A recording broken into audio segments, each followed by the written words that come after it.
Hi there, welcome to One Stuff with Jeff, where I'm Jeff and I talk about my stuff. It's been about a year since I started this channel, so I thought I'd reintroduce myself. Hopefully you guys like what I talk about here. I have three main shows. One is Crypta Metallum, where I talk about my metal collection, mostly extreme heavy metal. The other one is Bibliotopsy, where I discuss a book or book series that I really like. And the other one is the Ludos Praetorium, where I dig up an old tabletop game, a rare one or one that's out of print, and kind of show you how to play it. If that sounds like something you'd be interested in, sign into your YouTube account, like the video, subscribe to my channel, look through my my playlists, and hopefully you'll find something you like. So let's get on with this.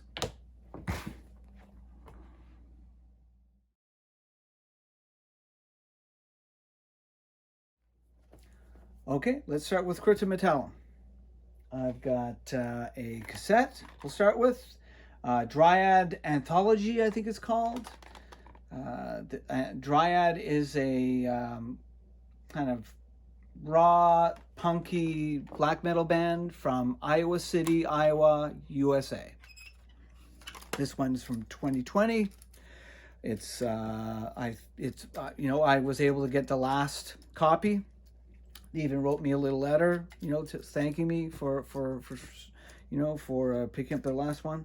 I mean, I grew up in the 70s and 80s, so there's something very special about cassettes. And they're like, look at the amount of effort they put into this.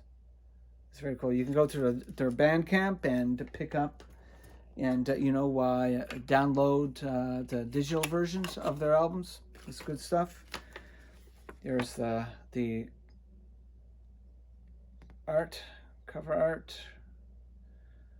I mean, I love that art style. It's reminds you of old heavy metal zines and like concert the concert posters that you'd see at concerts in bars, type of thing. So look at that. That looks so cool. And the vocal, she does more than just sing, but Claire, you're like, very distinctive sounding voice. I thought I'd give you a little bit of a taste of her music, or their music. Listen to this. This is called Bodily Rights.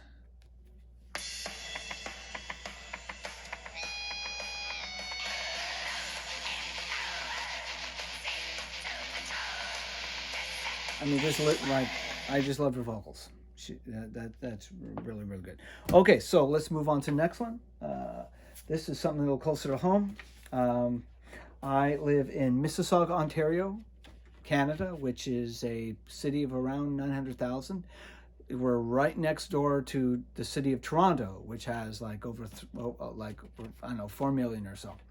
And that's where these guys are from. Tumult. If you are an extreme metal enthusiast, you've probably heard of these guys. They were this album came up in Planetary Clairvoyance came out in 2019. Yes, 2019, and it was at the top of a lot of lists. They are a kind of technical death metal band, not like Origin. But more like, I don't know, I don't want to say death, but they kind of have that 90s sound, but it's not like they're not original or new. You can kind of enjoy that sound while getting something completely new and fresh. So I do highly recommend this album. I mean, look at that art. Spooky eye. There's the back cover. This Their music comes out from an American label called, what was it, the 20 Buck Spin. I recommend them.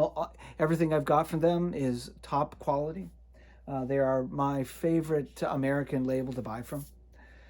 Here's one of the inserts. Looks super cool art. Very, very striking.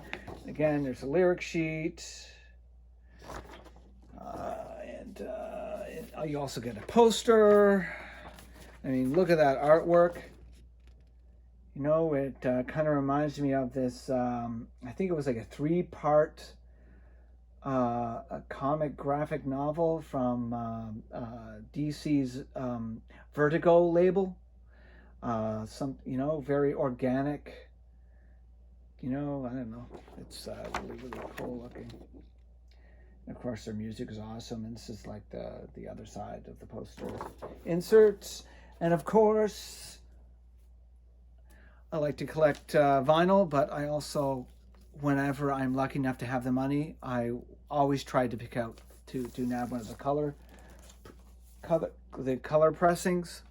There's the, and you can see the label. See that looks pretty cool.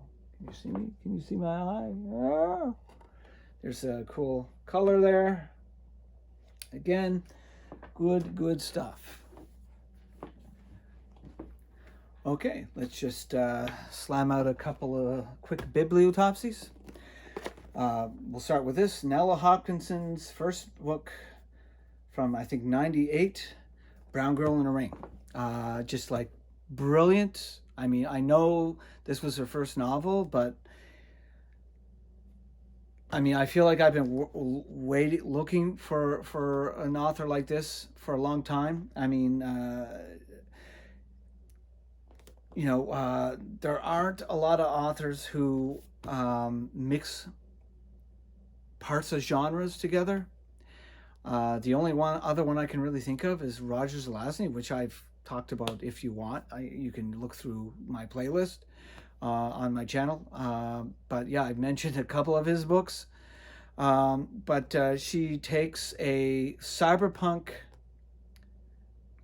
near future and takes away the cyber and adds Afro-Caribbean mysticism, mythology, and magic. The main character, Shinn, is a single mother, has to deal with like the rough life, you know, post-economic collapse Toronto, where pretty much the city itself has been kind of not, I wouldn't say walled off, but it's, you know, off limit. You know, anybody with money has moved away, so she's there. You know, some local gang leaders. One apparently has an office in the CN Tower. Is working with organ poachers, basically, who the premier has tasked with finding her a replacement organ. I can't remember which organ it is. Might be liver or something, or kidney. I don't know. I don't remember. And anyway, so that all that stuff is going on. Meanwhile, poor Shinn is dealing with being a single mother. The father, her ex, is like, you know, kind of like giving her some grief, and she begins to see things and comes to realization that she has some abilities passed down from her grandmother, which connect her to Afro-Caribbean mysticism, and that, you know, she begins to explore that side of her life, as well as having to deal with all the stuff that a lower income woman, single mother, black person would have to deal with in a, like, basically an abandoned, like, you know, a former metropolitan city that's pretty much been abandoned by most people. And yeah, I mean, it's brilliant. It's original in all the ways I just explained. It's, you know, I mean, once you read about you know, Orisa, the gods and demigods of Yoruba mythology, like flying around the outside of the CN Tower. I mean, that's pretty freaking cool. So I highly recommend this. And the other one here, this is I guess more traditional fantasy novel, kind of like a little bit romantic. It's about a guy who it's called The Shape Changer's Wife by Sharon Shinn. Actually, they're both women authors. So I mean, yeah, and that's another thing. Kind of like looking for. I've been looking for authors outside of the standard demographic that actually, so here we go. Here's another woman author, Sharon Shinn, Shape Changer's Wife. It's about a guy, a young man who wants to learn the art of shape shifting. So he goes to a wizard who is world renowned for having that ability. He meets and falls in love with this shape changer's wife, but there's something off about her, something really odd. And again, it's very sweet, yeah, and it's romantic. I mean, it's a really, really quick read, 200 pages. So it's, I haven't read this again, but it was a good experience. It was like a sweet little book. So, Bibliotopsy. Now we'll do the Ludos Praetorium, where I grab an old extinct or mostly unknown, tabletop game. I've decided to go with this, the Star Trek role-playing game developed by Last Unicorn Games, which are the last product they put out was Dune, I think Adventures in the Imperium, and they only put out like a couple hundred copies of that, and then they got bought out by Decipher. Decipher held the license for the Star Trek: The Next Generation collectible card game, which, while the cards smelled great, and if you're a collectible card game player, you understand the significance of how good a card smells, the ink blend and the paper blend. But the card game wasn't great. This role-playing game that they developed, they actually went on to develop a Star Trek role-playing game for Decipher, but I never bothered. I basically bought a couple of these, and that was it. So it's a role-playing game set in the Star Trek universe. They did publish one for the classic era of Star Trek, Captain Kirk, that type of thing. But I never bought a physical copy. I was able to pick up a PDF. They came out with, this is another one I have, The Price of Freedom. It's it expands a little bit, and you have the crew, the main crew of Captain Picard's Enterprise, their stats, and a bunch of new Starship stats. And I also bought this one, the Deep Space Nine core book, which is it's the same role playing game, but it basically is a whole game set in Deep Space Nine. So this game, I'll show you the basics of character creation. Hopefully you can see this. Where are we here? Character creation.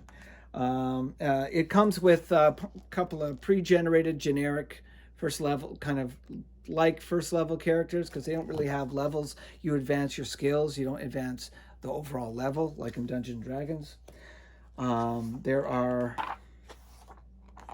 So basically, to create a character, you start off with your species, and they do it with templates. So there's your species template, humans, Andorians, Tellarites, Vulcans, whatever. And each one comes with a set of, your attributes come from your species, your some basic skills. I don't know if you can see any of that. Just trying to put it up. There you go. and then you choose your basically they call it your overlays. It's basically the skill types.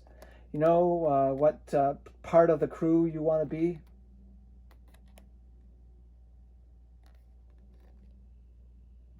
And it also has different things. Like instead of stats, it gives you your main attributes. It gives you different skills, and you also this game also you can buy advantages or disadvantages. You get some of your like the disadvantages and advantages are kind of cool. They can you can use them to create stories. You can have a dark secret. You can have an ally like that princess who was friends with Tilly on Star Trek Discovery that showed up at an important part at the end of the second season. You can have a the typical stuff like a drug addiction or something like that. But the more interesting ones are the ones where they can supply specific possible stories that your character can deal with during the course of the game. There's this game, the character development is point buy, so you start with a certain number of points after you've chosen your species and your skill overlays. You have a bunch of points that you can spend on. You can like boost some of your skills and attributes. Attributes are things like strength, dexterity. Although in this game they have, strength. Oh, I can't remember what it is. It's been a while. I'll go into, obviously, if I get a chance to do a whole show on this, I'll do a little bit more reading. And you can buy disadvantages. If you're impatient, you can also, there's background stuff, which are advantages and extra skills. You can, if you want to just do it quickly, you can buy packages like early life history, which gives you a bunch of skills and kind of like gives you a little, kind of like creates a bit of a backstory for you. There's academy life, tour of duty, maybe you were on a starship that encountered the crystalline entity, or maybe you're somebody who was one of the only survivors on a ship that met the Borg at Wolf 359. Now there's let's see, more advanced character. So that's kind of quick summary of character creation. Then there's all the rules on how to do things. So if you want to perform a skill test or you want to do something, say you're trying to scan a starship that's like rolling through space. It's not responding to hails. So you want to do a scan. Since you're not seeing any energy levels, the captain tells you to do a scan. So let's see, where's that? So you would grab your dice, and the Star Trek game uses 6-sided dice. You look at you look at your attribute for your skill, which is, if you're operating the computer on the ship to do a scan, that's going to be your intellect. So you'll take your intellect score, which, it could be from 0 if you're like not like, that doesn't really make sense, having a 0. Anyway, I'll be able to read about it later. Like usually 1 to 5 at maximum. Human average is 2. Say you were above average, and you had a 3. So you would roll 3 dice. Also, they have another mechanic called the drama die. So one of the dice you roll for skill or whatever check, you choose to be the drama die. And if you roll a 6, that means something amazing happens. If you roll a 1, that could mean something really, really bad happens. Like, say, you press the wrong button and the ship flips around or something like that. Or like you eject the warp core by accident. Which, I assume there would be, safety features to prevent that from happening. So you would roll that and you would add your skill score, say, say like you've been around, this is like your third year on the ship, and you would have, say, a 5. So you would add 5 to whatever your score is. So look, I rolled a 5, a 1, and a 4. And since I did succeed, so I'm pretty sure you would disregard the 1 unless the 1 was your drama die. But say like you roll a 5, you add that, and whatever your difficulty, something like this, a routine scan might be a difficulty of 7. But if there's something weird going on, the person running the story might decide it's like a little bit more difficult. So add your total to whatever your skill level is, and that's what you get. You succeed or fail. If you roll really, really high, and you're a lot over the whatever the difficulty number is, then you did really well. One of the other things here, like there's a lot of background information here. It gives you a short history of the Federation, tells you how how the Federation operates. It tells you about Geordi's visor. It goes into talking about the different species that you might encounter, like the Borg or Klingons, stuff like the Romulans. It has a short adventure, and if you want to just jump in, it also comes with a pre-generated, fully fleshed out crew for you and your players to choose and play. And now I guess we'll go on to explain a little bit about the Starship Design, the way it works. You use your piloting skills to fly the ship, and the weapons officer uses their weapon skills to fire. The ops officer or science officer uses their shipboard system sensor skill to decide that. So that's pretty much, it's all, that type of stuff it can be pretty simple. It gives you an idea of how to describe different starships.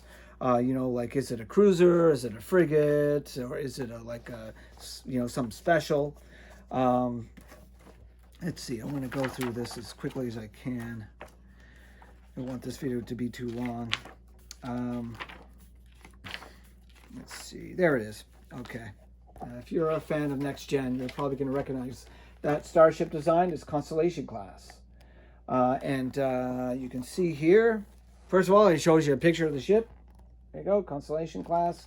It down here, it tells you a little bit about the history that is known both in canon and in the expanded universe that they've kind of like fleshed out for the game, which is actually kind of an enjoyable read as well.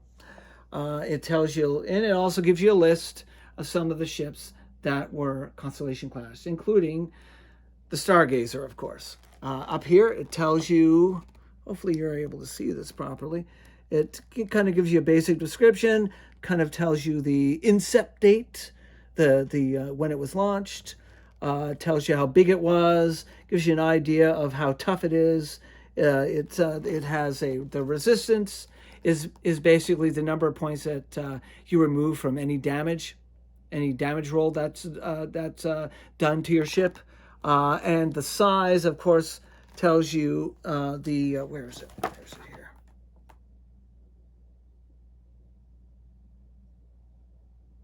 Oh yeah, structure points. There we go, structure points. So this is not that big a ship, so it can't take as much as, say, the Galaxy. Where's it? Back here. There's the Sovereign class. It's much bigger. It has 180 structure points, which is pretty good compared to a Romulan to Derridex class, which is that big green one from the show that has, like, I think 200. And it gives you, the mechanics of operating the ship are basically, you have every round you get a power pool, and the power has to be allocated, you know. And once you've used up the ship has done enough things to run out of energy, you have to wait, I guess. So it tells you that, you know, it kind of gives you an idea of how fast the ship can go, all the weapons it has, the damage. Yeah. So that's, and gives you some info on the characters here. There's one of my favorites, Geordie. Gives you his stats. Take a look at his stats. He's a pretty smart guy, very capable. He's an expert in warp field, theoretical warp physics and warp field physics and whatever and all that stuff. Gives you info on his visor. It gives him disadvantage. He has allies, of course. His mother and father. Chronic pain is a side effect of his visor. Yeah, and one of the other mechanics is courage points. It's basically luck points. You start off, when you create your character, you start off with 3. You can regain them if you do something particularly exciting during the game, each point adds to your skill roll. It doesn't add an entire extra die. It just adds a single point to your skill roll. And of course there's the Renown System, which is basically a role-playing aid. It determines how well known your character is, and when you choose whatever renown points you have, you assign them to certain things that you could be well known for, like your skill or your your feats of strength or something like that. So I hope that was okay. Obviously, I'll do a much deeper dive if I ever get to Last Unicorn Games Star Trek role-playing game. So I guess that's the end. Again, I'd appreciate it if you like and subscribe. You're going to need to sign in to your account to do all that stuff. I know that most of the people who view my channel aren't, don't seem to have, don't have accounts, or they're not signed in or whatever. I don't know. I'm still trying to figure out how to run this show. So if you like any of this stuff, come back again, look through watch some of my other shows. Hell, look at, if you want to get a better idea, I suppose, than me, look at some of the channels I'm subscribed to. I don't mind. I just want to share things I love, and hopefully there's things that you love too. Okay? A bientôt.